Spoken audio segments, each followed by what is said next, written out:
Welcome to my channel, Learn with Teacher Annie.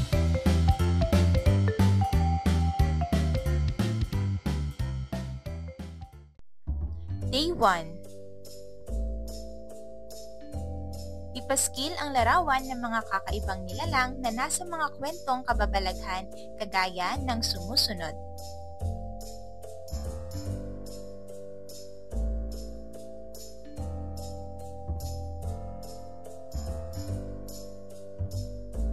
Ipakilala ang tinutukoy sa bawat pahayag sa pamamagitan ng pagkuha sa angkop na larawan. Una, isang nilalang na gumagaya sa anyo ng isang bata. Karaniwang ginagaya ang isang bagong silang na sanggol at umiiyak katulad nito upang mahikayat ang mga walang kamalay-malay na tao. Pangalawa, mayroong katawan ng isang tao subalit may mga paa ng isang kabayo. Batay sa paniniwala, kayang iligaw ang landas ng mga tao, lalo na kung sila ay nasa kagubatan at mga bundok. Pangatlo, pinakaikling tawag na apoy ni San Elmo. Parang bulang nag-aapoy na kayang iligaw ang mga taong nakakakita nito.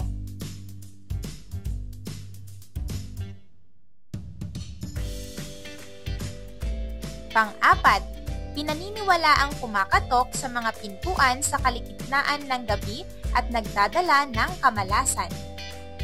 Pang-lima, isang higanteng nasa puno, may taas na 7 hanggang 9 na talampakan, maitim, mabalahibo at maskulado. Sinasabing mayroong napakatapang na amoy at nakaupo sa mga sanga ng puno upang magtabako.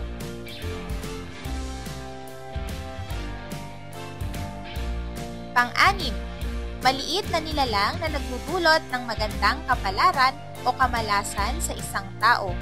Maaaring nakatira sa mga lupa o tinatawag na punso.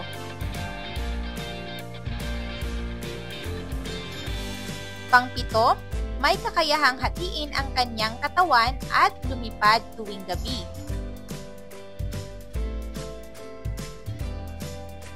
Pang-walo, isang taong may kakayahang gumamot sa mga nagkakasakit dahil sa kagagawan ng mga kakaibang nilalang.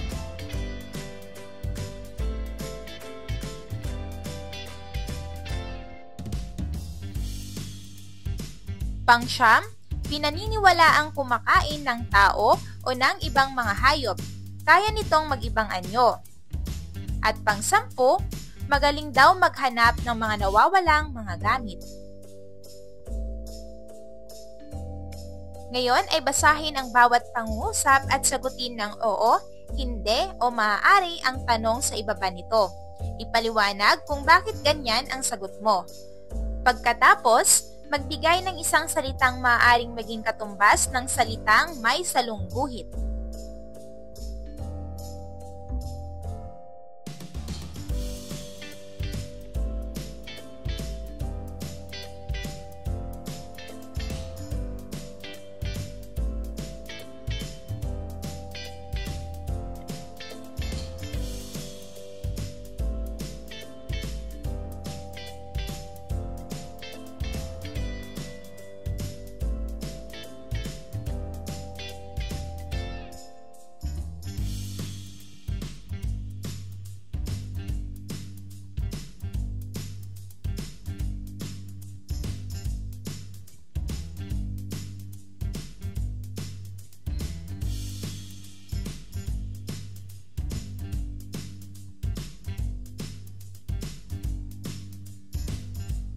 Ngayon naman ay ating basahin ang 3 gabi pagkatapos mailibing ni Mang Rizal. Isang kwentong kababalaghan. Isinalaysay ni Manuel de Guzman at isinulat ni Lilibet C. Agno. Ang kwentong ito ay nangyari sa Barangay Balakad, lungsod ng Lawag sa probinsya ng Ilocos Norte. 10 taong gulang pa lamang si Manuel noon.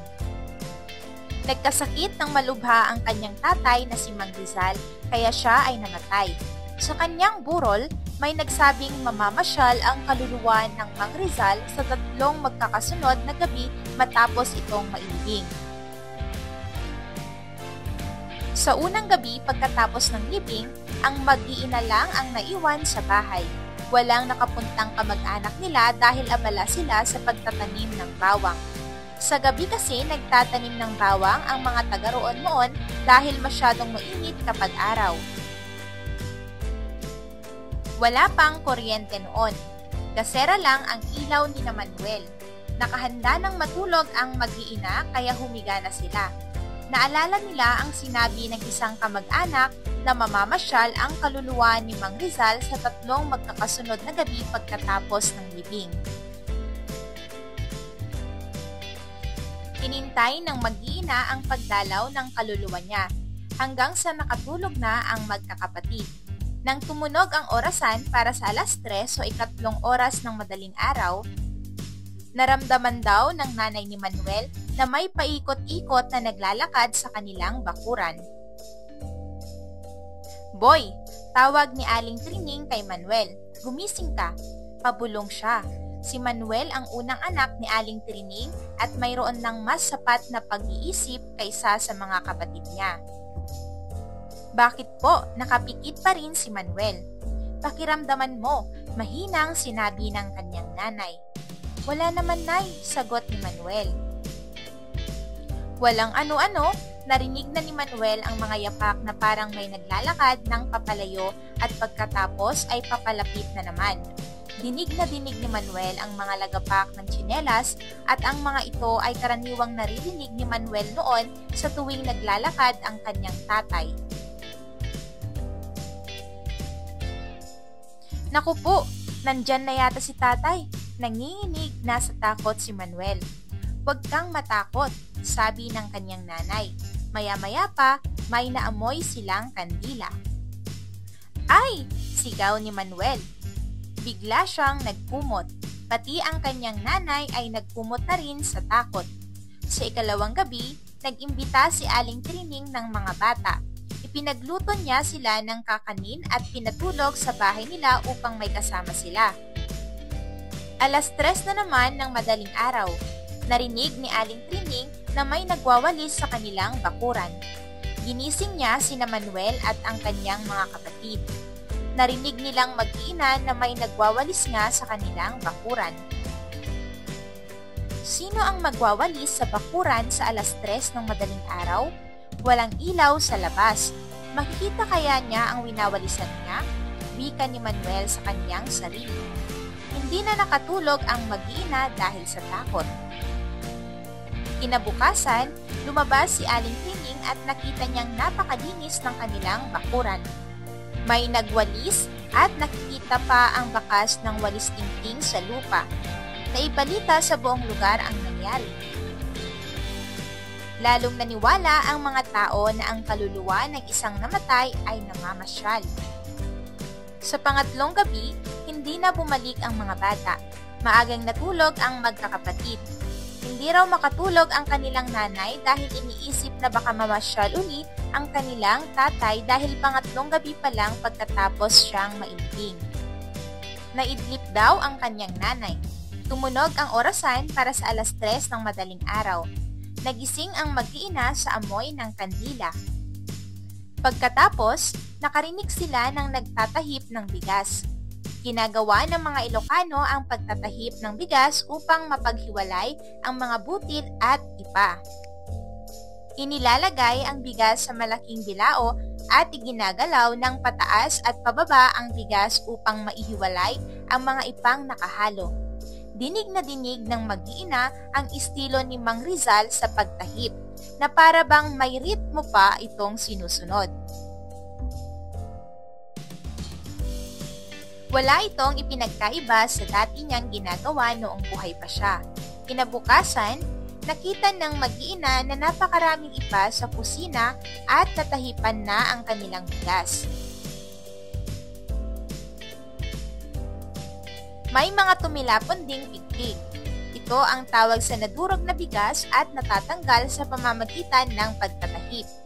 Nagtaka si Aling Trining dahil hindi naman dinala ng mga langgam ang mga pigpig. May nagtahip nga, wika ni Manuel. Totoo nga kaya na nagmumulto ang aking tatay? Hindi nakakalimutan ni Manuel ang mga kababalaghang naranasan ng kanyang pamilya sa pagkamatay ng kanyang tatay. Sa kanyang pagbibinata, sinikap niyang pag-aralan ang tungkol sa kalagayan ng mga patay. Ang kanyang mga tanong ay nasagot matapos niyang pag-aralan ng mabuti ang Biblia, ang banal na kasulatan ng mga Kristiyano. Ngayon ay hatiin ang klase sa 3 pangkat. Hayaang magkwentuhan sa kanilang pangkat ang mga bata tungkol sa mga pangyayaring naganap sa 3 magkakasunod na gabi pagkatapos mailibing si Mang Rizal. Dapat ay makapagbahagi ang bawat miyembro. Hikayatin ang bawat isa upang makinig at magbigay payo, komento, mungkahi o anumang reaksyon sa kamag-aral. Matapos ang pangkatang kwentuhan, tumawag ng isang miyembro ng bawat pangkat upang isalaysay ng maayos ang mga pangyayari sa isang tiyak na gabing naibigay sa kanilang grupo. Sa unang pangkat, unang gabi. Ikalawang pangkat, kalawang gabi. At ang pangatlong pangkat ay ikatlong gabi. Iproseso ang naging gawain. Ngayon naman ay pagbibigay ng opinyon at reaksyon. Una, ipabasa ang paliwanag ni Manuel tungkol sa pagkamatay ng isang tao ayon sa paniniwala ng ilang Kristiyano. Maaaring ibigay ito bilang takdang aralin at babasahin ng mga bata sa kanilang bahay. Pangalawa, ilahad din ang paniniwala ng iba pang relihiyon tungkol sa kalagayan ng isang patay. Pangatlo, tanungin ang opinyon o reaksyon ng mga mag-aaral tungkol sa mga napanood o narinig. Hikayating iugnay ng mga bata ang anumang bahagi ng akda sa kanilang sariling karanasan kung mayroon man.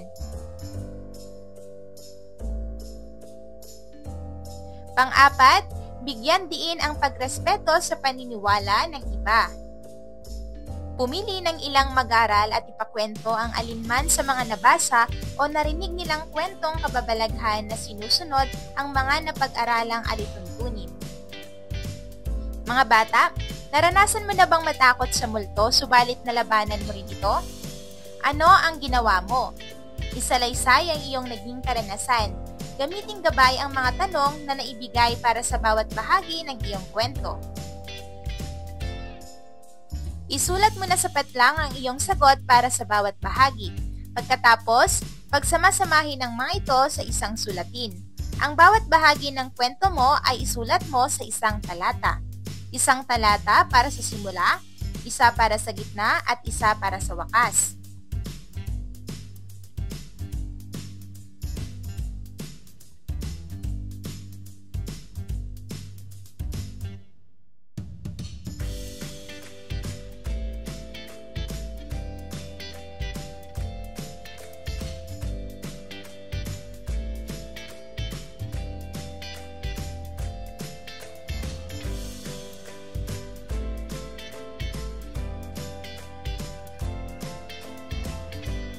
Day 2.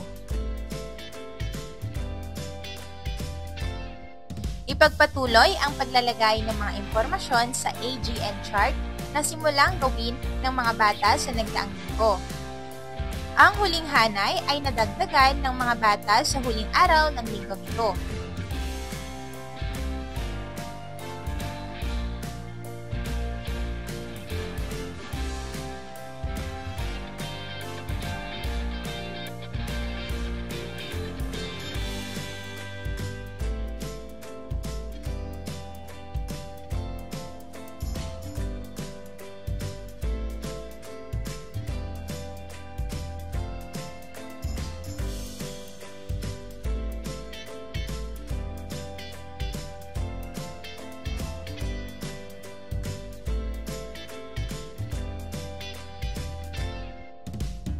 Ating talakayin ang pasalitang pagkukwento.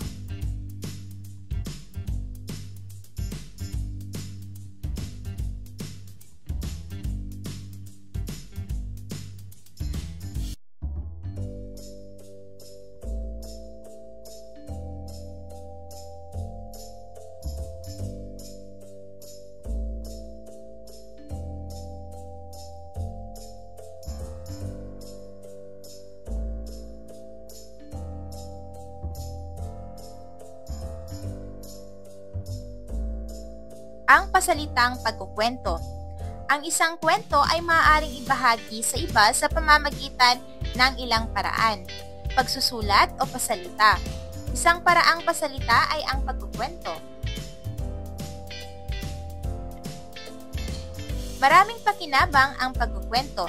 Ito ay nakapagpapalinang ng pag-iisip, nakapagtuturo, nakaaaliw, nakapagpapalawak ng talasalitaan, nakapagpapayaman ng karanasan, at nakapagbibigay ng aral.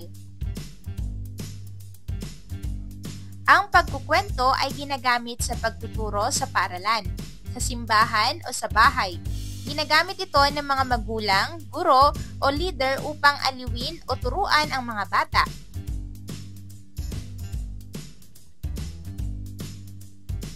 Ang ganda ng isang pagkukwento ay nasa tagapagkwento.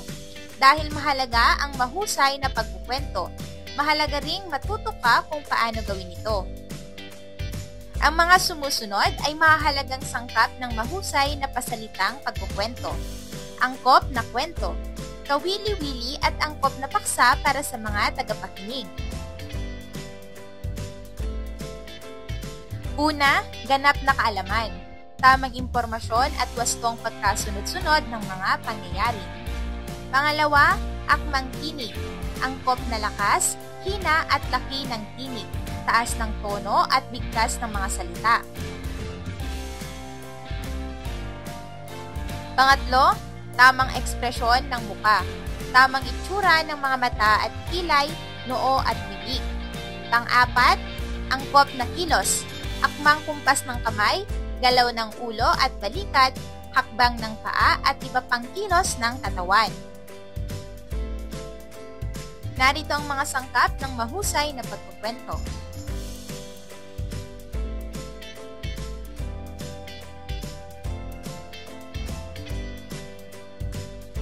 Ngayon ay ipanood sa bawat mag-aaral ang kanya-kanyang video sa ginawang pagkukwento sa nagdaang araw.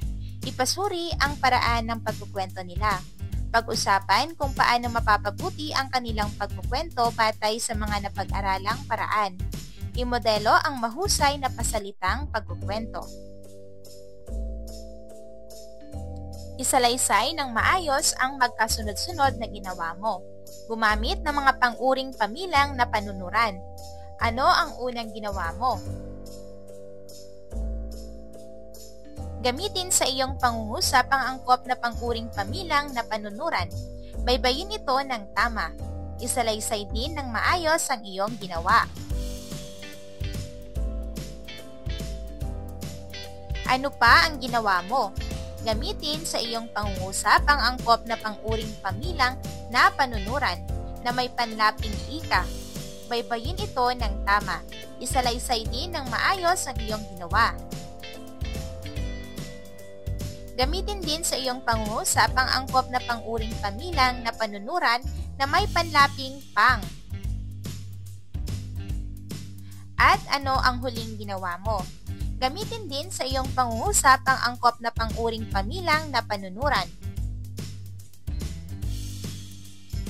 Sa wakas, ano ang naramdaman mo pagkatapos at ano ang maipapayo mo sa mga batang tulad mo na natatakot din sa multo?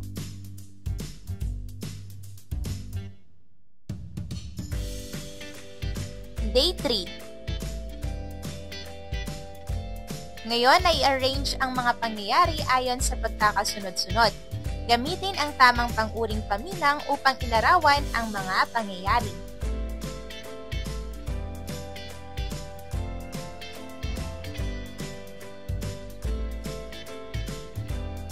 Ayusin ang mga pangungusap at palitan ang mga salitang may bilang ng tamang pang-uring pamilang.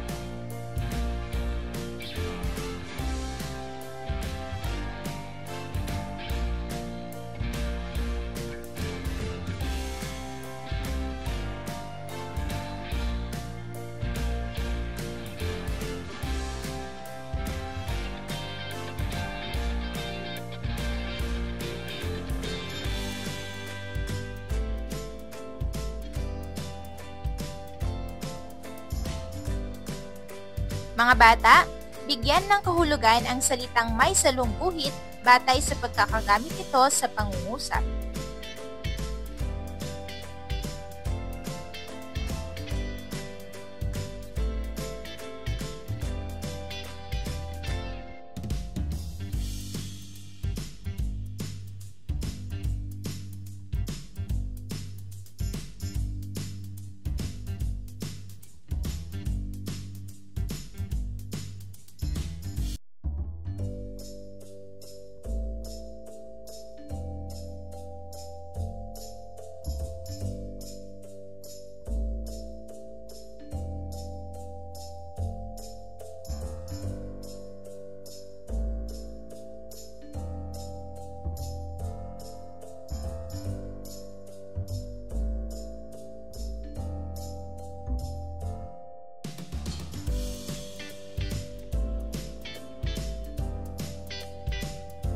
Ating talakayin ang pang-uring pamilang na panunuran.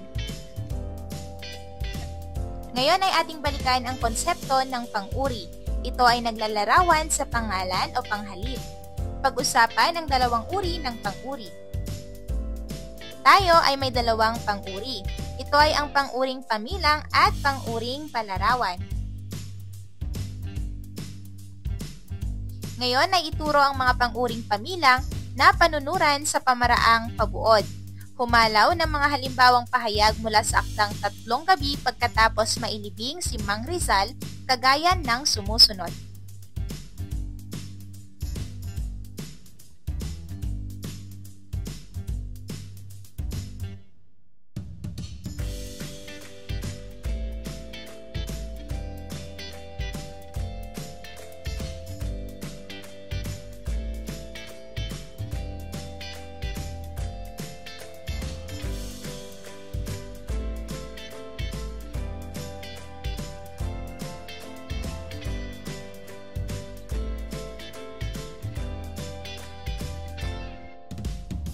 Mga bata, ano-anong pangalan ang inilalarawan ng pang-uring pamilang?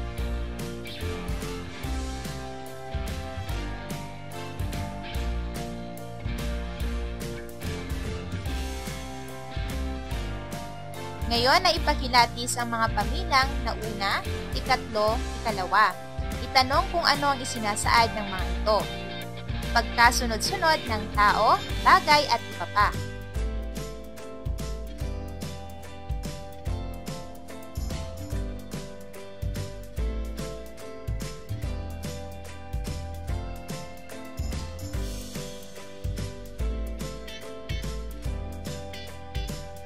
Ngayon ay salungguhitan ang mga pang-uring pamilang na panunurang ginamit sa loob ng teksto.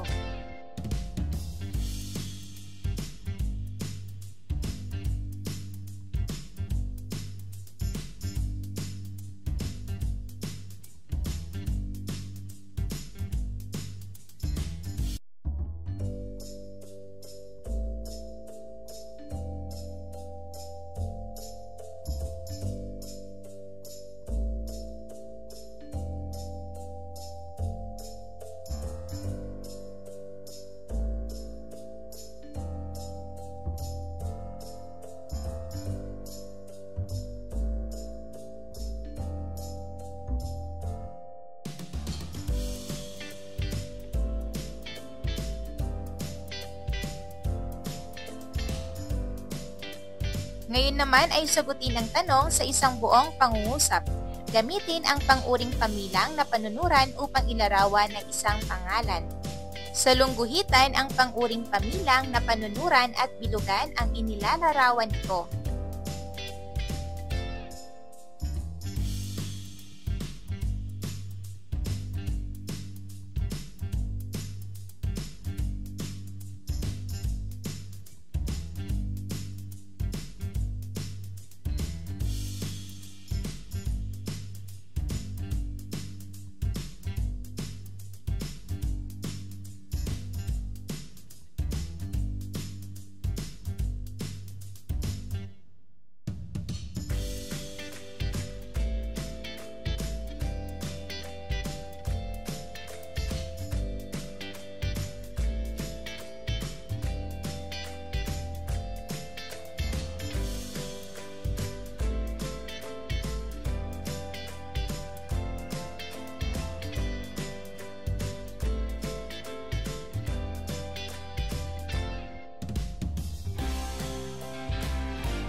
Mga bata, isulat ang tamang pang-uring pamilang na panunuran upang ilarawan ang pagkasunod-sunod ng mga pangyayari.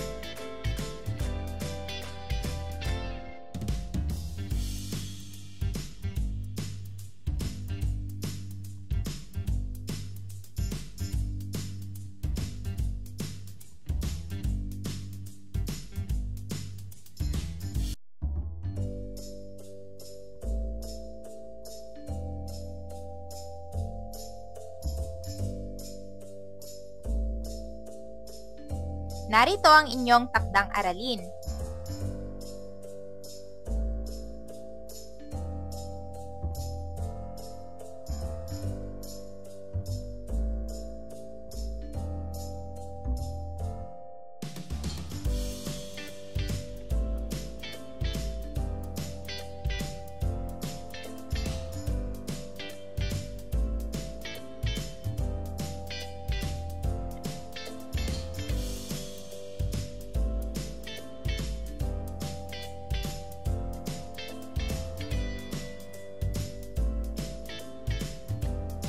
Day 4.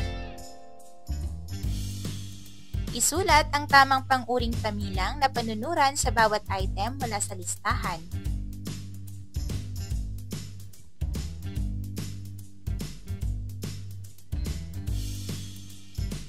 Piliin ang tamang pang-uring pamilang na panunuran mula sa mga opsyon at isulat ito sa taglang.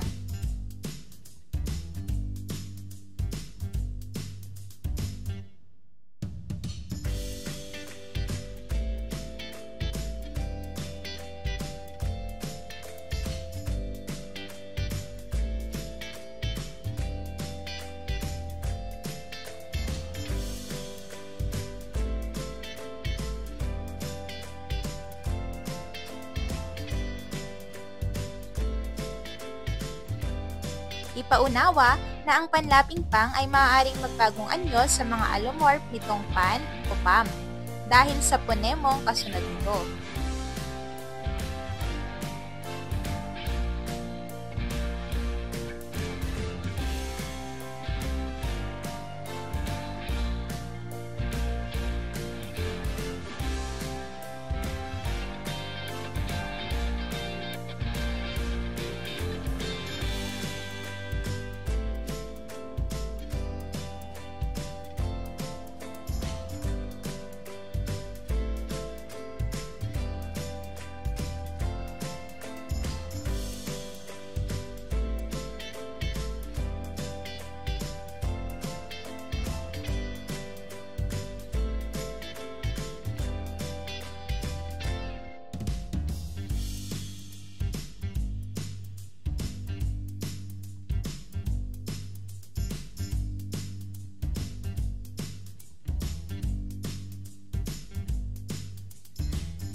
Ngayon ay ayusin ang mga pangungusap at isulat ang tamang pang-uring pamilang na panunuran sa tamang lugar.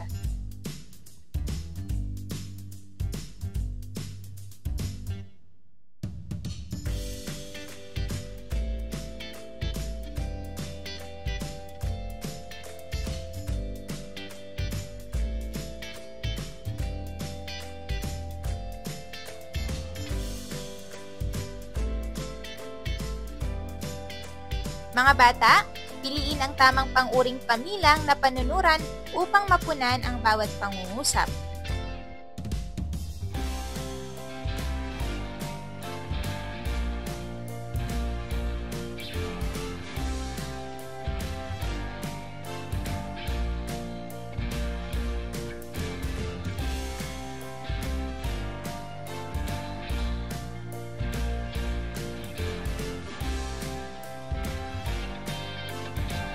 Bago matapos ang ating aralin, isulat ang tamang pang-uring pamilang na panunuran sa bawat bilang.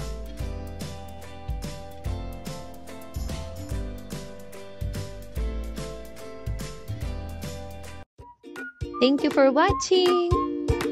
Also, don't forget to like, share, subscribe, and click the notification bell for you to be updated on our latest videos. See you on our next lesson. Goodbye!